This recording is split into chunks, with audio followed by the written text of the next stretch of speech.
통풍 환자분들께 제가 피검사를 하면 고지혈증과 당뇨 검사들을 꼭 같이 병행합니다. 과잉 진료냐? 절대 아닙니다. 통풍과 함께 꼭 같이 동반하는 이 나쁜 형제들이에요. 당뇨, 고지혈증.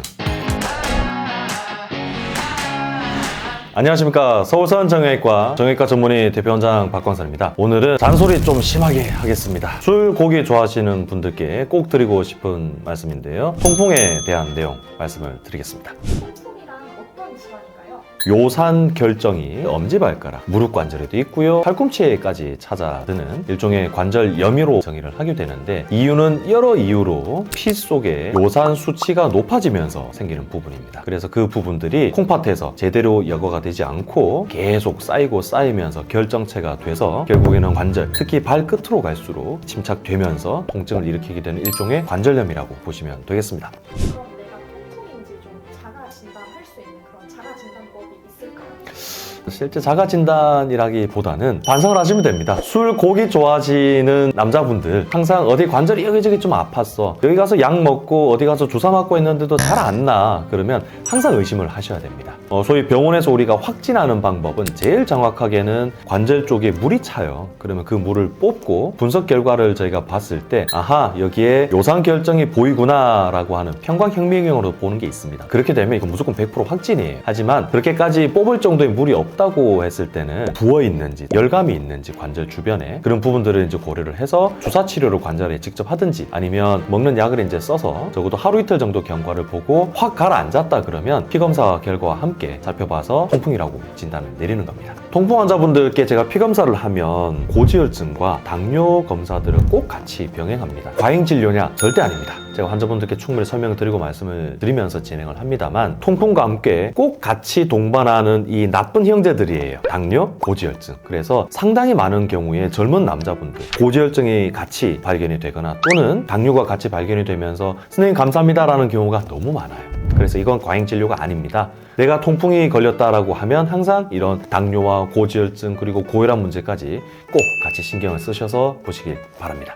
통풍의 치료 방법과 예방법은 어떤 게 있을까요? 치료 방법으로는 약을 잘 드셔야 됩니다. 한 차례라도 내가 통풍이 찾아왔다고 했을 때는 저는 적어도 1년 이상 꾸준히 약을 좀 드시도록 합니다. 이 약이 굉장히 좋아요. 그래서 99% 이상 분들이 약에 좋은 반응을 보이고 하는데요. 급성으로 통증이 찾아왔을 때 급성 통증을 이제 줄여주는 약이 있고요. 평상시에 요산 수치를 정상에 가깝게끔 유지시키도록 하는 두 가지 종류 약이 다릅니다. 통풍을 진단 받으시면 내가 언제 어떻게 약을 이제 먹어야 되는지를 또 잘 교육을 받으셔야 되고요. 내가 너무 진짜 죽을 만큼 아프다라고 했을 때는 직접 그 관절에 주사하는 것도 굉장히 효과적입니다. 소위 스테로이드를 일부 써서 이제 주사를 하게 되는데요. 그 경우는 주사한 즉시 대개 몇 시간 내에 통증이 가라앉게 됩니다. 예방법을 말씀을 드리겠는데요. 제일 기본적으로는 살을 빼셔야 됩니다. 살 빼는 건 제일 기본이고요. 두 번째로는 약 잘 먹는 습관을 들이자라고 해서 가족분들한테도 두 가지를 말씀을 드려야 돼요. 하나는 제가 꼭 약을 잘 챙겨 먹게끔 주변에서도 말씀을 좀 해주세요 라고도 얘기를 하셔야 되고요. 동시에 요산 혈중 수치를 높일 수 있는 음식들을 좀 피하셔야 됩니다.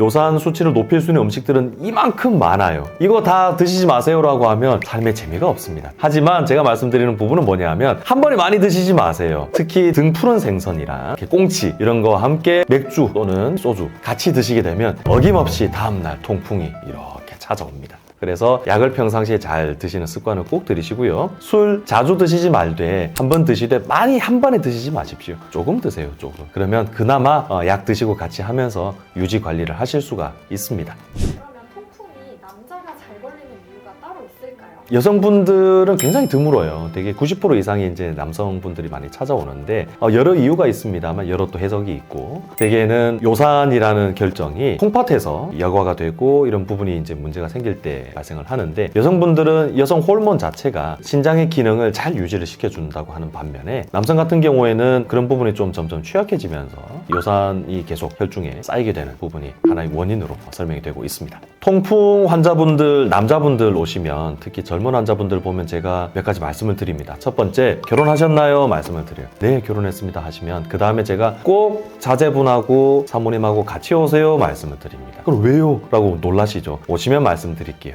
그럼 자 이렇게 같이 앉아 계세요 다음에. 그러면 제가 말씀드리는 게, 우리 이 귀여운 아이, 사랑스러운 아이가 장성하는 모습을 보고 싶으시죠? 그러면 통풍 관리 잘 하셔야 됩니다 라고 말씀드려요. 왜냐하면 통풍은 그냥 한번 그 부위 아프고 마는 게 절대 아니에요. 성인병의 일종이라는 걸 잊으시면 안 돼요. 우리 고혈압, 또는 당뇨, 다들 놀라시죠? 진단을 받으시면. 뭐야, 나 평생 이걸 관리해야 되구나라는 생각을 하시잖아요. 고혈압이 있을 때는 우리가 심장 문제가 더 생길 수가 있고, 뇌혈관 문제가 생길 수도 있고, 당뇨 역시 마찬가지고 다 아시지 않습니까? 여기에 통풍을 같이 추가를 하셔야 됩니다. 통풍이 문제가 생기면요, 보시다시피 고지혈증이 생겨날 가능성이 높아지고, 더불어서 심혈관 질환, 그리고 뇌혈관 질환이 건강한 분들에 비해서 이만큼이나 문제가 발생할 확률이 높아집니다. 무섭죠. 굉장히 무서워요. 하지만 비교적 젊은 나이에 또 진단을 많이 받고 그러시기 때문에 저는 이렇게 말씀드려요. 하늘이 나에게 준 하나의 또 중요한 사인이구나 라고 생각을 하시면서 우리 아이 클 때까지 내가 건강하게 바라볼 수 있도록 내 몸을 이제 관리를 해야 되겠구나 라는 생각을 하게 된 중요한 시기라고 생각을 하시면 되고요. 그렇게 성인병을 예방하는 첫 단계로 생각을 하십시오.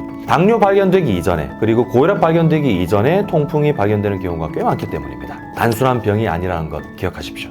네, 이상 마치겠습니다. 써니였습니다.